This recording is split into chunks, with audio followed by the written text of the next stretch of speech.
Hello, I'm Saldablerd, and today we will be doing universal law number 9, the law of relativity. We are inclined to compare things in our world, but in our reality, everything is neutral. Let's talk about it.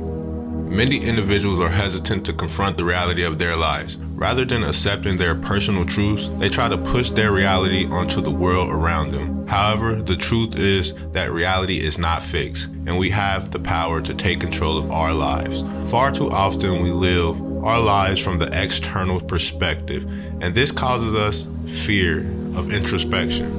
Rather than focusing on their own reality, many people tend to compare and contrast their lives with others. It's important to understand and improve what's going on within one's own life. It's not uncommon to feel like others are doing better than you, just as it's not uncommon to feel like you're doing better than some people you view beneath you. Comparing yourself to someone with more money is a flawed mindset that can lead to envy, hatred, and most importantly, a disconnection from yourself. Similarly, looking down on someone with less money gives you a false sense of confidence that's driven by ego, further separating you from your true self. It's important to recognize that money does not define your worth or success. Neither does how people see you, the things you have, nor the places you have been. In the grand scheme of things, external factors are not the key to your happiness nor sense of accomplishments. To truly feel content and fulfilled, one must look inward. Consider the fact that many wealthy individuals are not happy, while many people with very little can be incredibly happy. It all comes down to how you perceive your own life. The poor man who reflects with himself on a daily basis finds contentment with what he already has and is truly rich, and looks within himself to find happiness. He understands that his passions, surrounding, and relationships do not define him. This is not to say that one should not enjoy material things, places, and people, but rather that true happiness comes from within, and everything else is just a bonus. We all go through ups and downs, but when you're already broken and lost, those lows can hit different. In contrast, those who have genuine internal happiness don't experience such drastic shifts and are better able to handle life's challenges. Focusing less on others and dedicating more time to self-care can be a transformative experience. By taking away time from the outside world, you can gain a new perspective on life.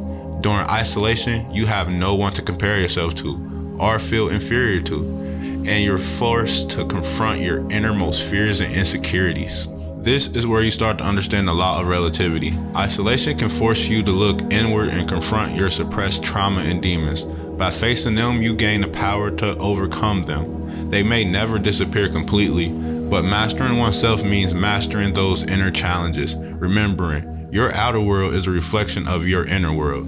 To find the light, you must traverse through the darkness. If your life feels chaotic, it may be time to take a look within. Are you at peace with yourself? Rather than attempting to manipulate others or holding on to negative emotions, why not focus on your own healing? This approach can lead to true happiness rather than temporary fixes. How many cycles must you go through to realize you're stuck in a cycle? Happiness can be consistent, but yet you're broken and break others to feel happiness. It's important to recognize that pattern before you can break it. All it takes is inner healing to be able to embody happiness. Have you ever heard the saying, fake it until you make it? How's that working out for you? Before answering, take a moment to reflect and wait until you're alone, perhaps at night before bed, when your inner voice can speak without interruption. Then ask yourself this question. But it's been great. I hope everyone enjoyed. Drop comments and tell me if this was something you needed to hear. I don't even care if it made you mad or feel away. The light will be appreciative of the message, while darkness will be irritated and annoyed. How do you feel? And as always, until next time, stay woke, kings and queens.